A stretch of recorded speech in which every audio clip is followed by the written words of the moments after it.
जय श्री कृष्णा दोस्तों। किसी नगर में एक सेठ और सेठानी रहते थे। सेठ पहले तो बहुत मालदार था, बहुत पैसे वाला था। उसके पास लाखों का व्यापार होता था, किसी बात की कोई कमी नहीं थी। लेकिन कहते हैं कि समय बदलते देर नहीं लगती। समय कब किस करवट बैठ जाए यह कोई नहीं जानता। राजा से रंक बनते देर नहीं लगती, उसी तरह रंक से राजा बनते भी देर नहीं लगती। कहते हैं कि माया छाया और काया यह कभी स्थिर नहीं रहती। ऐसे ही एक दिन सेठ पर भी बुरा वक्त आ जाता है। सेठ के व्यापार में काफी घाटा पड़ जाता है। करोड़ों की संपत्ति का मालिक सेठ दूसरों का कर्जदार बन जाता है और सेठ एकदम से कंगाल बन जाता है। यह तो आप जानते ही हैं कि बने के साथी सब होते हैं, बिगड़े का कोई नहीं। सारे रिश्ते नाते धन के ही होते हैं। धन छीन होते ही अपने सगे भी पराए हो जाते हैं। धनहीन होने पर सगे रिश्तेदार, भाई बंधु सभी दूरियां बनाने लगते हैं। दोस्तों, अचानक से जब सेठ के ऊपर कंगाली आ गई तो सेठ बड़ा दुखी रहने लगा। अड़ोस पड़ोस के गांव वालों और रिश्तेदारों को भी पता चल गया था कि सेठ बहुत गरीब हो गया है। वह इतना गरीब हो गया है कि उसके घर में स्वयं के खाने के लिए भी कुछ नहीं बचा। सेठ की हालत बद से बदतर होती गई। वह कर्ज में डूब गया। कर्ज मांगने वाले भी उसे बहुत तंग किया करते थे। आए दिन कोई न कोई उसके द्वार पर खड़ा ही रहता था कि सेठ जी, आपने हमसे पैसा उधार लिया था, उसे चुकता क्यों नहीं कर रहे हो। एक दिन सेठ ने अपनी पत्नी से कहा कि भगवान, आजकल कर्ज वसूलने वालों ने हमें बहुत तंग कर रखा है। कुछ समझ में नहीं आ रहा है कि हम क्या करें, उनका पैसा कहाँ से चुकाएं। ऊपर से हमारे खुद के खर्च के लिए भी हमारे पास धन नहीं है। मैं सोच रहा हूँ कि कुछ दिन के लिए तुम्हारे मायके चलते हैं। अगर तुम्हारे मायके वाले कुछ मदद कर देंगे तो हम फिर से अपना कोई छोटा मोटा काम शुरू कर लेंगे। आखिर मुश्किल वक्त में रिश्तेदार ही तो काम आते हैं। सेठ की पत्नी ने भी कहा कि आप सही कह रहे हैं। अगर मेरे पिता और भाइयों से कुछ मदद मिल जाएगी तो हम कोई न कोई काम धंधा फिर से शुरू कर लेंगे। पत्नी की सहमति मिलने पर वह सेठ अपनी पत्नी को साथ लेकर रात के अंधेरे में अपनी ससुराल के लिए चल देता है। सेठ की ससुराल वहां से लगभग 4 कोस की दूरी पर थी। सेठ बड़ा ही स्वाभिमानी था। जैसे ही अपनी ससुराल के निकट पहुंचा तो गांव से बाहर ही एक कुएं के किनारे पर बैठकर उसने अपनी पत्नी से सलाह ली और कहा कि प्रिय, हम ससुराल तो जा रहे हैं, लेकिन मेरी हिम्मत नहीं हो रही कि मैं वहां जाऊं, क्योंकि अभी तक तो लोग हमसे मदद मांगने आते थे। मैं लोगों की मदद किया करता था, लेकिन अब मुझे किसी के द्वार पर हाथ फैलाने पड़ रहे हैं। सेठ बड़ा विस्मय में था। वह सोच रहा था कि अगर उन्होंने मेरी मदद ना की और यदि मना कर दिया तो मैं आत्मग्लानि से मर जाऊंगा। कहते हैं कि यह समाज उसी को खाने को पूछता है जो घर से खाकर आता है। जिसका पेट पहले से ही भरा होता है, लोग उसी को आमंत्रित करते हैं। भूखे लाचार लोगों को कोई नहीं पूछता। वह सेठ अपनी पत्नी से कहता है कि तुम एक काम करो, पहले तुम अपने पिता और भाइयों के घर जाओ। अगर वे लोग तुम्हें देखकर खुश हो जाएं, तुम्हारा खूब आदर सत्कार करें, तब मुझे आकर यहाँ से बुला ले जाना।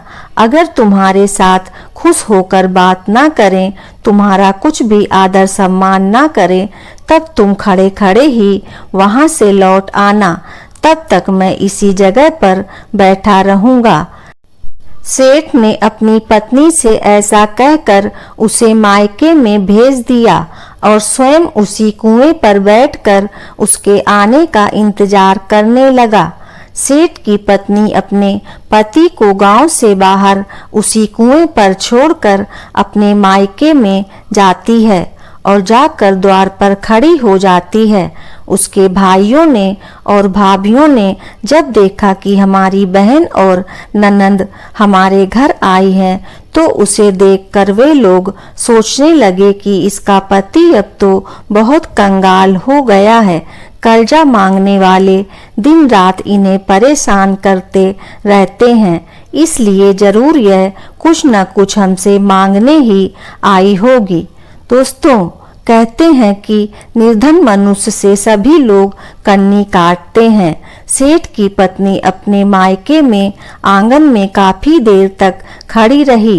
किसी ने उसका सत्कार करना तो दूर, उसे बैठने तक को नहीं पूछा।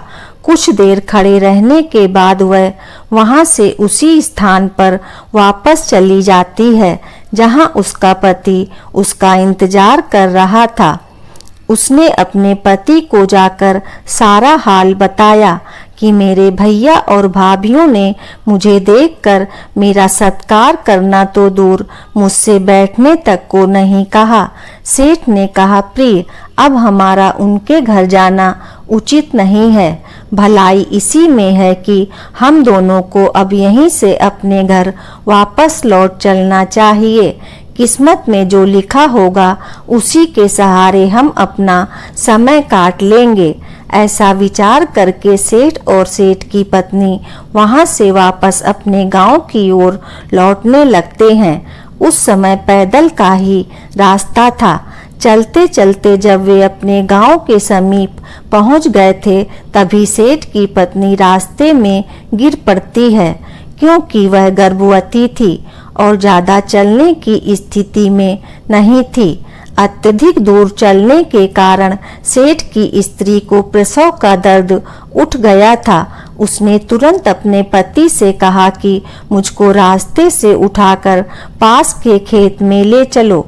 सेठ अपनी पत्नी को उठाकर वहीं पास में स्थित एक बाजरे के खेत में ले जाता है। बाजरे के खेत में जाकर सेठ की पत्नी ने एक लड़के को जन्म दिया। थोड़ी देर बाद जब सेठ की पत्नी होश में आती है, तब उसने अपने पति से कहा कि बच्चे को साफ करके तुम मेरी गोद में दे दो और इस जेर को, गंदे रक्त को एक कपड़े में बांधकर खेत में जाकर गाड़ दो। सेठ ने वही किया। उस गंदगी को एक कपड़े में बांधकर उसी खेत में गाड़ने के लिए गड्ढा खोदने लगा।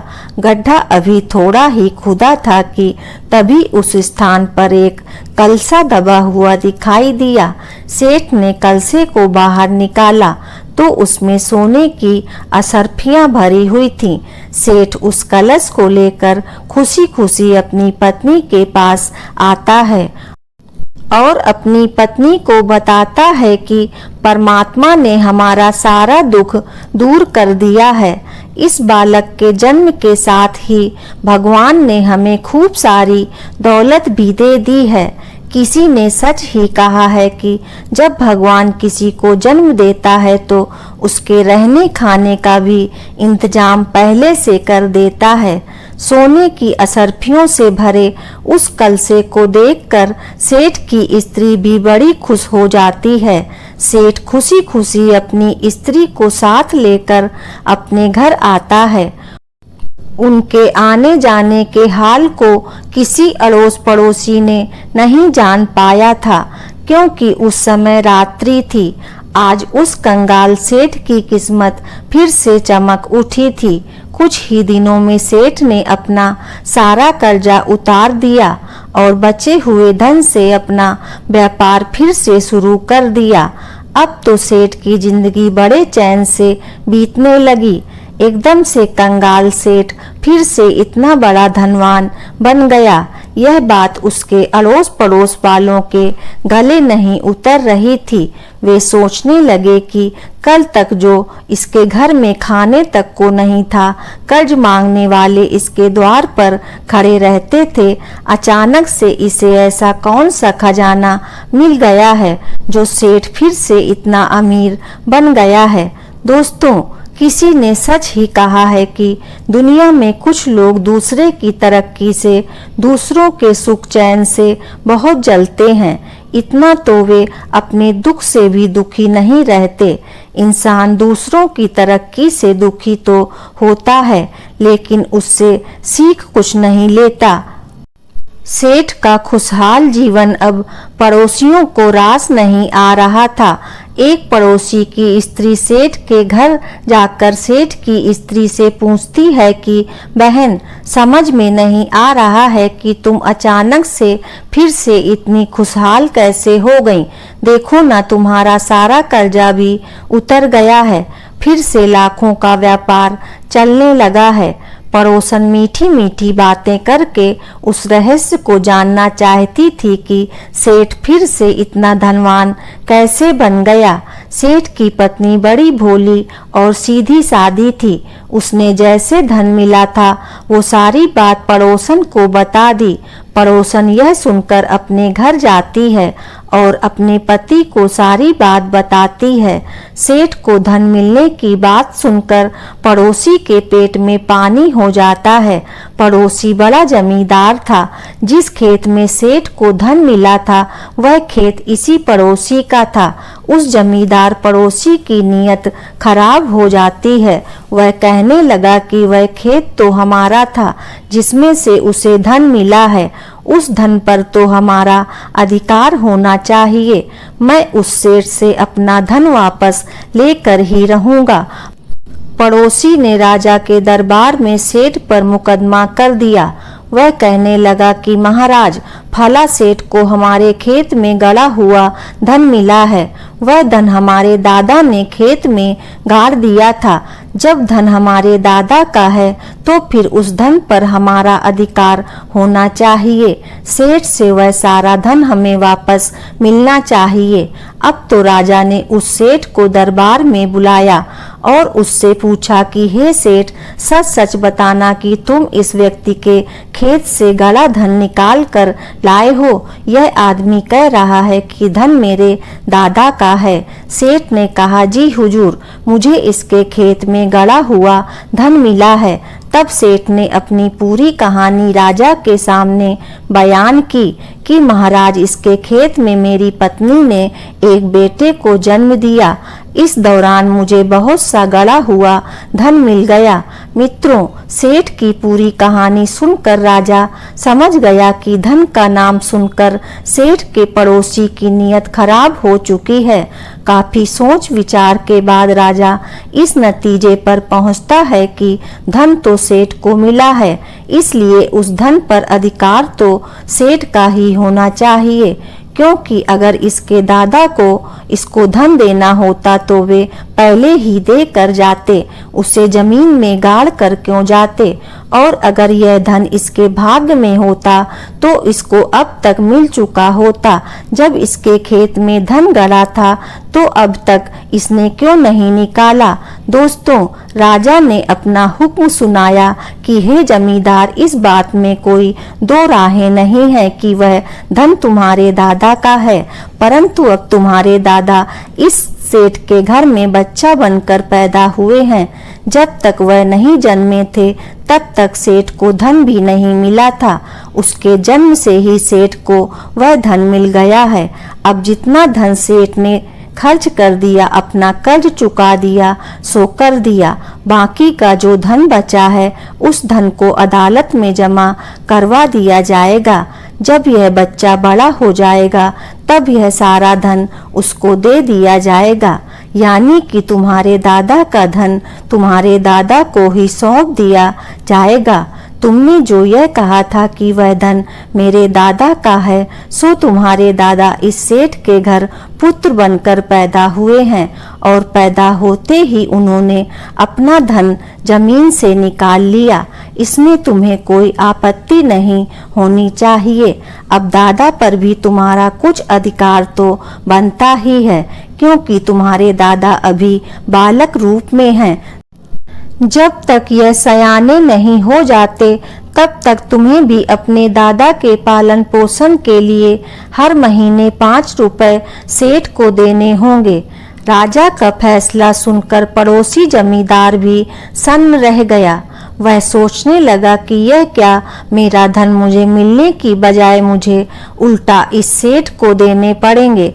लगता है मैंने धन देखकर नीयत खराब की थी, यह उसी का नतीजा है। मित्रों, वह जमींदार वहां से अपना सा मुंह लेकर लौट गया और हर महीने 5 रुपए उस सेठ को देने पड़ते थे। इसीलिए कहते हैं कि पराये धन पर नीयत खराब मत करो। दोस्तों, आपको ये कहानी कैसी लगी कृपया कमेंट करके ज़रूर बताएं। वीडियो पसंद आया हो तो लाइक करें और आगे के ऐसे ही वीडियो के लिए चैनल को सब्सक्राइब अवश्य करें। धन्यवाद आपका।